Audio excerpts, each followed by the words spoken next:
तुलसी में रोज जल चढ़ाने और तुलसी के पास दीपक जलाने से क्या फल मिलता है। एक बार की बात है, देवी सत्यभामा भगवान श्री कृष्ण के पास आती हैं और उनसे पूछने लगती हैं कि हे स्वामी, आप नित्य तुलसी को जल देते हैं और देवी रुक्मिणी नित्य तुलसी के पास दीपक जलाती हैं। इसके पीछे क्या रहस्य है, कृपया आप मुझे बताएं। मुझे तुलसी को जल देने और तुलसी के पास दीपक जलाने का महत्व सुनाइए। भगवान श्री कृष्ण कहते हैं कि हे देवी सत्यभामा, तुमने एक अत्यंत महत्वपूर्ण प्रश्न किया है। देवी तुलसी लक्ष्मी का ही अवतार है। देवी तुलसी भगवान विष्णु को अत्यंत प्रिय है, इसीलिए यह मुझे भी सबसे अधिक प्रिय है।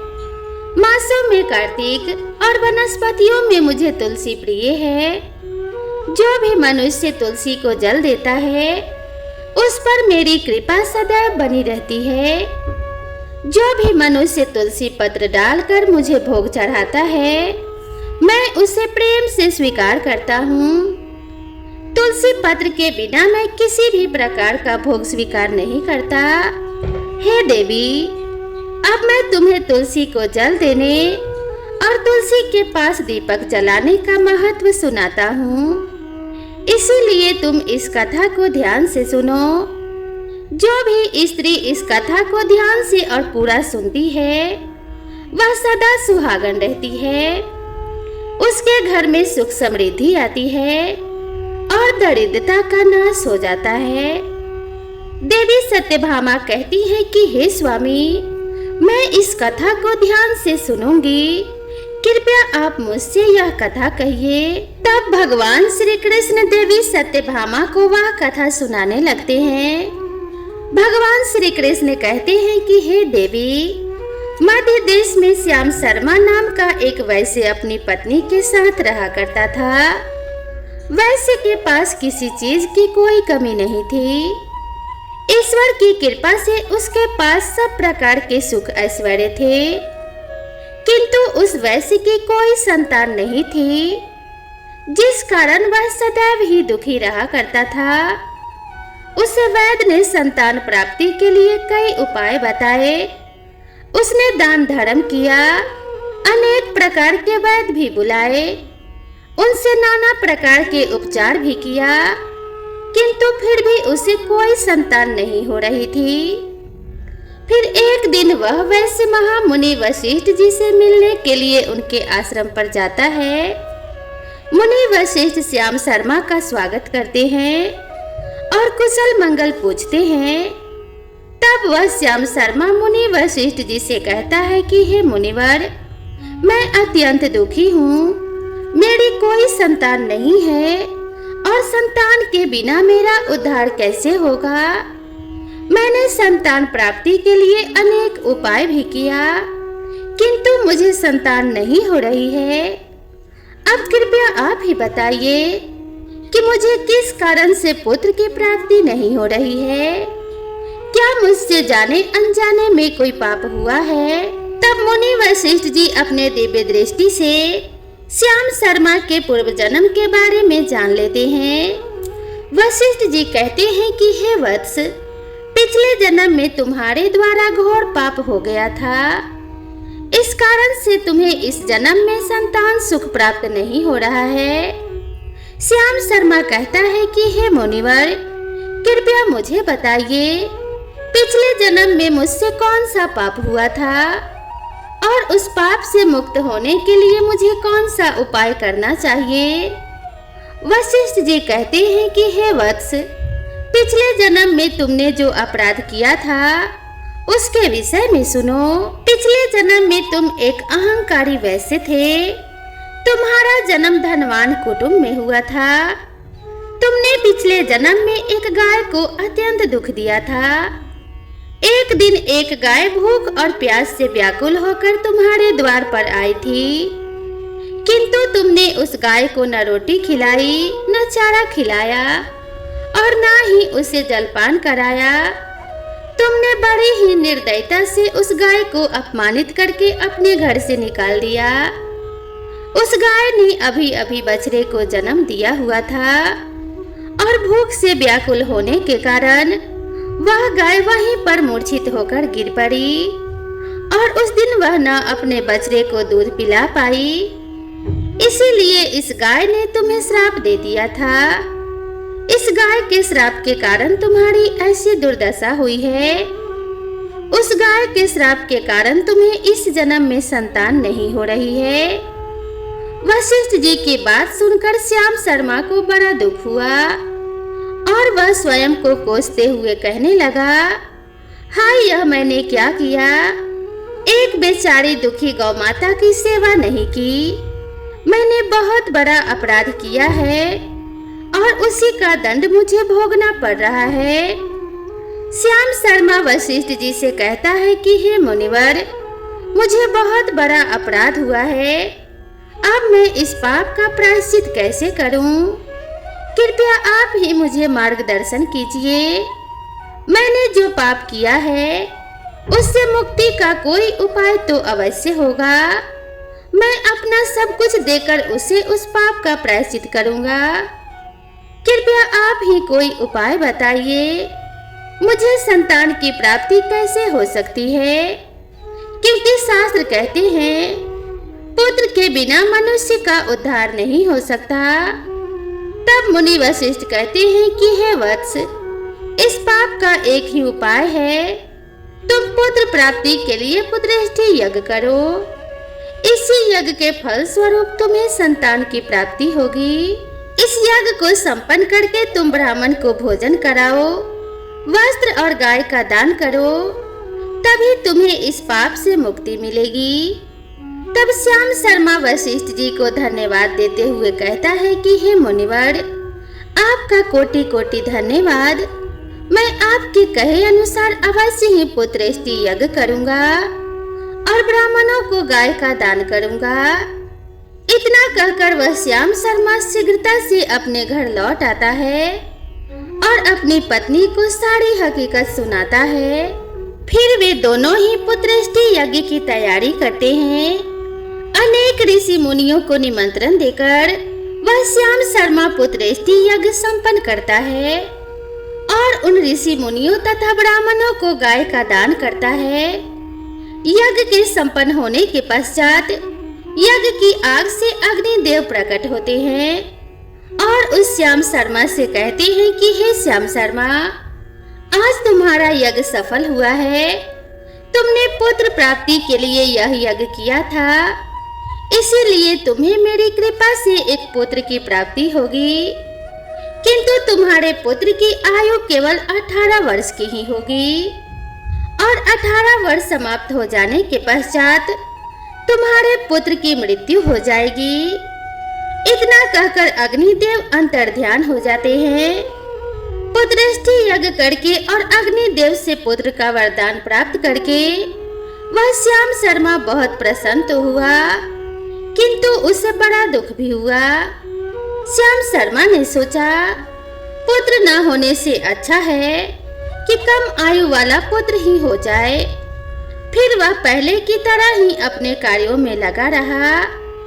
कुछ ही दिनों के पश्चात उसकी पत्नी ने गर्भ धारण किया। श्याम शर्मा ने पुत्र के जन्म से पूर्व किए जाने वाले सभी संस्कार किए और फिर उसे एक अत्यंत सुंदर पुत्र की प्राप्ति हुई। वह बालक बड़ा ही तेजस्वी दिखाई पड़ रहा था। श्याम शर्मा ने पुत्र के जन्म के बाद किए जाने वाले भी सभी संस्कार किए और पुत्र को गुरुकुल में शिक्षा प्रदान की। श्याम शर्मा का पुत्र जैसे जैसे बड़ा होने लगा, श्याम शर्मा को बहुत अधिक चिंता सताने लगी। फिर जब उसका पुत्र 16 वर्ष का हुआ तो श्याम शर्मा की पत्नी ने उससे कहा, अब हमें अपने पुत्र का विवाह कर देना चाहिए। हमारा पुत्र अब विवाह के योग्य हो गया है। श्याम शर्मा ने कहा कि हे प्रिय, विधि के विधान के अनुसार हमारे पुत्र की आयु केवल 18 वर्ष की ही है। 18 वर्ष के पश्चात हमारे पुत्र की मृत्यु हो जाएगी, इसीलिए हमें इसका विवाह करके किसी कन्या के जीवन को बर्बाद नहीं करना चाहिए। वह तो 2 वर्षों बाद ही विधवा हो जाएगी, फिर उसे जीवन में अनेक कष्ट सहने पड़ेंगे। लेकिन श्याम शर्मा की पत्नी नहीं मानी। वह अपने पुत्र का विवाह होते देखना चाहती थी। श्याम शर्मा की पत्नी कहती है कि हे नाथ, कुछ भी हो, मैं अपने पुत्र को अविवाहित मरते हुए नहीं देख सकती। हमारे पास किस चीज की कमी है? हमारी पुत्र वधु इस संपत्ति को प्राप्त करके सुखी जीवन जी सकती है। इसीलिए अब आप संकोच ना करें और हमारे पुत्र के लिए सुंदर कन्या की खोज करें। अपने पत्नी के मन के आगे श्याम शर्मा की एक न चली और फिर वह पुत्र के विवाह के लिए मान गया। फिर उसने पास ही के नगर में रहने वाली एक अत्यंत गरीब वैश्य की पुत्री के साथ अपने पुत्र का विवाह संपन्न किया। श्याम शर्मा की बहू का नाम सुभद्रा था। वह अत्यंत गुणवान, चरित्रवान और पतिव्रता नारी थी। वह अपने पति की मृत्यु की बात नहीं जानती थी। सुभद्रा नित्य अपने सास ससुर और अपने पति की सेवा करने लगी। वह सभी के साथ बड़े प्रेम से रहती और कभी किसी की आज्ञा का उल्लंघन नहीं करती थी। उसने अपनी मधुर वाणी और कार्यकुशलता से सभी के मन को जीत लिया। इस प्रकार से 2 साल बीत गए और फिर वह समय भी निकट आ गया जब श्याम शर्मा के पुत्र की मृत्यु होने वाली थी। श्याम शर्मा को बड़ा भय लगने लगा। फिर एक दिन उसने अपने बहू को बुलाया और उसे क्षमा मांगते हुए कहने लगा कि हे बहू, तुम मुझे क्षमा कर देना। मैंने तुम्हारे साथ बड़ा अन्याय किया है। सुभद्रा ने कहा कि हे ससुर जी, आप ऐसा क्यों कह रहे हैं? आप मुझसे क्षमा मांगकर मुझे लज्जित ना कीजिए। मैं आपसे छोटी हूँ, आपकी पुत्री के समान हूँ। कृपया आप संकोच ना करते हुए आपके मन में जो भी बात है वह कहिए। मैं आपकी आज्ञा का पालन अवश्य करूंगी। फिर श्याम शर्मा कहने लगा कि हे पुत्री, तुम कल्याणी हो, तुम एक महान पतिव्रता हो, किंतु मेरे पुत्र के साथ तुम्हारा विवाह होने से पूर्व मैंने तुमसे एक बात छुपाई है। हमें पुत्र की प्राप्ति पुत्रेष्टि यज्ञ करने के बाद हुई थी और अग्नि देव ने हमें यह कहते हुए पुत्र प्राप्ति का आशीर्वाद दिया था कि हमारे पुत्र की आयु केवल 18 वर्ष की होगी। 18 वर्ष के बाद हमारे पुत्र की मृत्यु हो जाएगी। अपने ससुर की बात सुनकर सुभद्रा ने कहा कि हे ससुर जी, बस इतनी सी बात, आप चिंता ना कीजिए। मैं आपको वचन देती हूँ कि आपकी पुत्र वधु मैं कभी विधवा नहीं होंगी। आपके पुत्र की प्राणों की मैं रक्षा करूंगी। आप बस मुझे एक दीपक, जल का घड़ा और एक गाय लाकर दे दीजिए। मेरे पति के प्राणों की रक्षा इन्हीं से होगी। सुभद्रा की बात सुनकर श्याम शर्मा को बड़ा आनंद हुआ और वह कहने लगा कि हे बहू, जैसे तुम्हारी इच्छा, मैं तुम्हें वह सब चीज लाकर देता हूँ। इतना कहकर श्याम शर्मा ने अपने बहू को वह तीनों चीज लाकर दे दी। फिर जब वह दिन निकट आ गया जिस दिन सुभद्रा के पति की मृत्यु होने वाली थी, उस दिन सुभद्रा ने सुबह उठते ही तुलसी को जल चढ़ाया और उसे प्रणाम करते हुए तुलसी के पौधे पर एक चुनरी बांध दी और तुलसी माता से प्रार्थना की कि हे तुलसी माँ, मैं आपको चुनरी चढ़ा रही हूँ, कृपया अब तुम ही मेरे सुहाग की रक्षा करना। फिर सुबह के समय यमराज का एक दूत श्याम शर्मा के पुत्र के प्राण लेने के लिए उसके घर आ गया। जैसे ही वह घर में प्रवेश करने लगा, तब तुलसी के पौधे ने उसे रोक दिया और कहा कि हे यमदूत, इस घर में निवास करने वाली स्त्री ने मुझे चुनरी चढ़ाई है और इसीलिए अब इसके सुहाग की रक्षा मैं कर रही हूँ। तुम इसके घर में प्रवेश नहीं कर सकते इतना कहकर तुलसी ने यमराज के उस दूत को घर में जाने से रोक दिया। वह दूत भयभीत होकर सुभद्रा के पति के प्राण लिए बगैर ही यमपुरी लौट गया। यमपुरी में जाकर उसने यमराज से कहा कि हे धर्मराज, मैं धरती लोक पर एक पुरुष के प्राण लेने के लिए गया था, किंतु तुलसी के पौधे ने मेरा रास्ता रोका। उस तुलसी के पौधे के कारण मैं घर में प्रवेश नहीं कर पाया। इस बात पर यमराज को बड़ा क्रोध आ गया। फिर उन्होंने अन्य दो दूतों को बुलाया और कहा, तुम अब शाम के समय सुभद्रा के घर पर जाओ।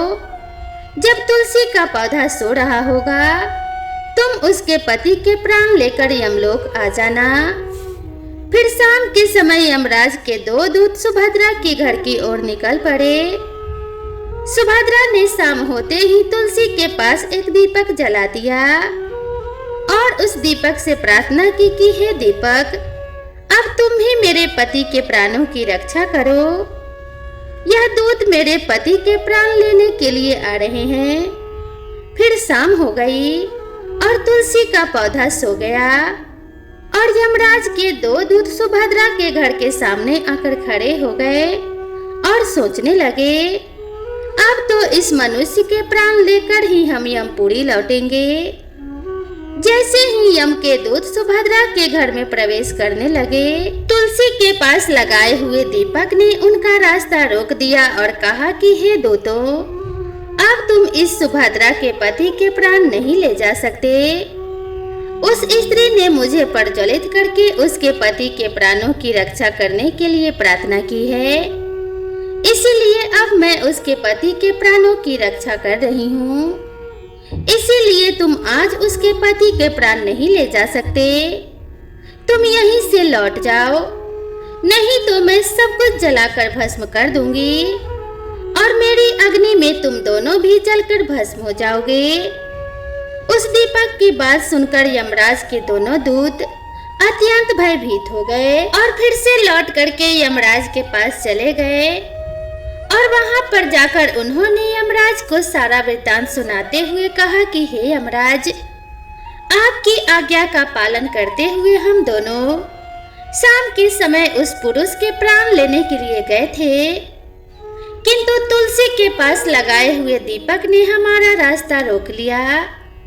इसीलिए हम खाली हाथ ही लौट कर आ गए हैं। यह सुनकर यमराज को बड़ा क्रोध आया। फिर उन्होंने अन्य चार दूतों को बुलाया और कहा कि अब तुम सुबह उस सुभद्रा के जागने से पहले जाओ और उसके पति के प्राण लेकर आ जाओ। यमराज की आज्ञा पाकर दूत सुबह सुभद्रा के घर की तरफ जाने लगे, लेकिन इधर सुभद्रा ने रात को ही घर के दरवाजे के सामने जल से भरा हुआ लोटा रख दिया और उससे प्रार्थना की कि हे जल, मेरे पति की रक्षा कीजिए। यम के दो दूत मेरे पति के प्राण लेने के लिए आ रहे हैं। अब आप ही मेरे सुहाग की रक्षा कर सकते हैं। इतना कहकर वह सुभद्रा सोने के लिए चली गई। इधर यम के दूत सुबह सुभद्रा के जागने से पहले ही उसके घर पहुंच गए। जैसे ही वह घर के अंदर प्रवेश करने लगे, तब उस लोटे के भरे हुए जल ने कहा, तुम यहीं पर रुक जाओ, अब तुम इस घर में प्रवेश नहीं कर सकते। अब यह घर मेरी सुरक्षा में है। मैं सुभद्रा के पति के प्राण तुम्हें लेकर नहीं जाने दूंगा। अगर तुमने इस घर में प्रवेश किया तो मैं नरक की अग्नि को बुझा दूंगा, जिसमें सारा नरक लोक डूब जाएगा। यह सुनकर यमराज के बेचारे दूत घबरा गए और एक दूसरे की तरफ देखकर उस स्थान से भाग गए।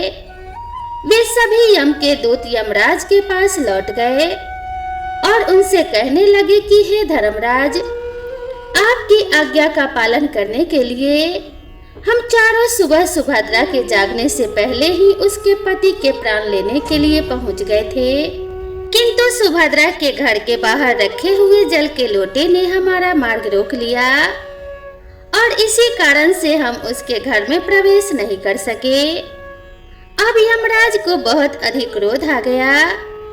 इस बार उन्होंने 8 यमदूतों को बुलाया और कहा कि हे यमदूतों, अब शीघ्रता से जाओ और बलपूर्वक उस मनुष्य के प्राण खींचकर यमलोक लेकर आओ। फिर वह 8 यमदूत यमराज की आज्ञा का पालन करते हुए पृथ्वी लोक पर उस सुभद्रा के घर के पास आते हैं तो देखते हैं उस सुभद्रा के घर के सामने एक गाय खड़ी है। सुभद्रा ने यमदूतों के आने से पहले ही अपने घर के सामने गाय को बांध दिया था और गौ माता से विनती की थी कि हे गौ माता, आज यमदूत मेरे पति के प्राण लेने के लिए आ रहे हैं। अब आप ही मेरे सुहाग की रक्षा कर सकती हो। हे गौ माता, मैं आपकी शरण में आई हूँ, कृपया मुझे विधवा होने से बचा लीजिए। उस गाय ने कहा कि हे पुत्री, तुम चिंता मत करो, तुम्हारे पति के प्राणों की रक्षा मैं स्वयं करूंगी। मेरे होते हुए यम के दूत तुम्हारे घर में प्रवेश नहीं कर पाएंगे, इसीलिए तुम चिंता से मुक्त होकर अपने घर में अपने पति की सेवा करो। फिर जैसे ही वे यम के दूत घर के अंदर प्रवेश करने के लिए आगे बढ़ते हैं, तब वह गाय उन्हें रोक देती है और कहती है, इस घर में तुम लोग प्रवेश नहीं कर सकते, इस घर की रक्षा मैं कर रही हूँ। मेरे रहते कोई भी इस घर के अंदर प्रवेश नहीं कर सकता। यदि तुमने घर के अंदर प्रवेश करने का प्रयत्न किया तो मैं तुम सभी को श्राप दे दूंगी। अगर तुम्हें इस घर के अंदर प्रवेश करना है तो तुम्हें पहले मेरे प्राण लेने पड़ेंगे और तुम सभी को गौ हत्या का पाप लगेगा, जिसका कोई प्रायश्चित नहीं है। वहां पर उपस्थित सभी यमदूत गाय के द्वारा श्राप देने की बात सुनकर भयभीत हो गए। वे जानते थे कि गाय के द्वारा दिए गए श्राप से कोई मुक्त नहीं कर सकता और गौ हत्या तो संसार का सबसे जघन्य अपराध और महापाप है, जिसका कोई भी प्रायश्चित नहीं है। इसीलिए वे सभी वहां से लौटकर यमराज के पास चले गए। यमपुरी जाकर उन यमदूतों ने यमराज को सारा वृतांत सुनाते हुए कहा कि हे धर्मराज, उस सुभद्रा के पति के प्राणों की रक्षा एक गाय कर रही है। उस गाय ने हमें श्राप देने की बात कही, इसीलिए हम सभी भयभीत होकर वापस लौट आए हैं। हमें गाय का सामना करने की शक्ति नहीं है। उन यमदूतों की बात सुनकर यमराज आग बबूला हो गए और स्वयं भैंस पर सवार होकर पृथ्वी लोक की ओर निकल पड़े। यमराज अपने भैंस पर सवार होकर उस सुभद्रा के घर के पास चले आते हैं। यमराज को अपने घर के सामने खड़ा हुआ देखकर सुभद्रा भयभीत हो जाती है और जल्दी से आकर यमराज के चरण स्पर्श करके उन्हें नमस्कार करती है और उनकी स्तुति करने लगती है। हे यमराज, आप तो तीनों लोगों के प्राणियों पर कृपा करने वाले महान देवता हैं। इस संसार के समस्त प्राणियों के पाप और पुण्य का लेखा जोखा आप अपने ही पास रखते हैं। हे न्याय के देवता धर्मराज, मैं सत्य धर्म का पालन करने वाली पतिव्रता स्त्री हूँ। मैं आपको बारंबार नमस्कार करती हूँ, कृपया मुझे आशीर्वाद दीजिए। सुभद्रा के द्वारा की गई स्तुति से यमराज अत्यंत प्रसन्न होते हैं और उसे अनजाने में ही सदा सुहागन रहो ऐसा कहकर आशीर्वाद देते हैं। फिर जब यमराज सुभद्रा के पति के प्राण लेने जाते हैं तो सुभद्रा कहती है कि हे धर्मराज, आपने अभी मुझे सदा सुहागन रहने का आशीर्वाद दिया है और अब आप ही मेरे पति के प्राण लेने जा रहे हैं। इससे तो आपका आशीर्वाद झूठा साबित हो जाएगा। यह सुनकर धर्मराज रुक जाते हैं और सुभद्रा की ओर देखकर मुस्कुराने लगते हैं। सुभद्रा के निर्मल हृदय और अपने पति के प्रति समर्पण भाव को देखकर यमराज अत्यंत प्रसन्न होते हैं। सुभद्रा की ओर देखकर यमराज कहते हैं कि हे पुत्री, आज तुमने साक्षात मृत्यु को ही पराजित किया है मैं तुम्हारे पतिव्रत धर्म से अत्यंत प्रसन्न हूँ। अब मैं तुम्हारे पति के प्राण छोड़ देता हूँ। तुम्हारी जो भी मनोकामना है वह मुझसे मांग लो। तब सुभद्रा ने कहा कि हे धर्मराज, मैं अपने पति के लिए 100 वर्ष की आयु मांगती हूँ। मेरे लिए मेरे पति ही परमेश्वर हैं। मैं अपने पति को छोड़कर जीवित नहीं रह सकती, इसीलिए आप मुझे यही वरदान दीजिए। तब यमराज प्रसन्न होकर कहते हैं कि तथास्तु। हे कल्याणी, आज से जो भी स्त्री अपने घर के सामने तुलसी का पौधा लगाएगी, तुलसी के पास दीपक जलाएगी, जिस घर के सामने गाय बंधी होगी और जो स्त्री अपने घर के सामने जल का लोटा रखेगी, उसके घर में कभी मेरे दूत प्रवेश नहीं करेंगे। इतना कहकर यमराज उस स्थान से अंतर्ध्यान हो जाते हैं। भगवान श्री कृष्ण कहते हैं कि हे देवी, इस प्रकार से उस सुभद्रा ने अपने पतिव्रता धर्म का पालन करके अपने पति की मृत्यु को टाल दिया था। इसलिए जो भी स्त्री अपने घर के सामने तुलसी का पौधा लगाती है, रोज शाम को तुलसी के पास दीपक जलाती है, उसके घर में मृत्यु प्रवेश नहीं करती है। जिस घर के सामने गाय बंधी होती है, उस घर में कभी दुख दरिद्रता नहीं आती है। जो स्त्री अपने घर के सामने जल से भरा हुआ लोटा रखती है, उसके घर में कभी शोक नहीं होता है।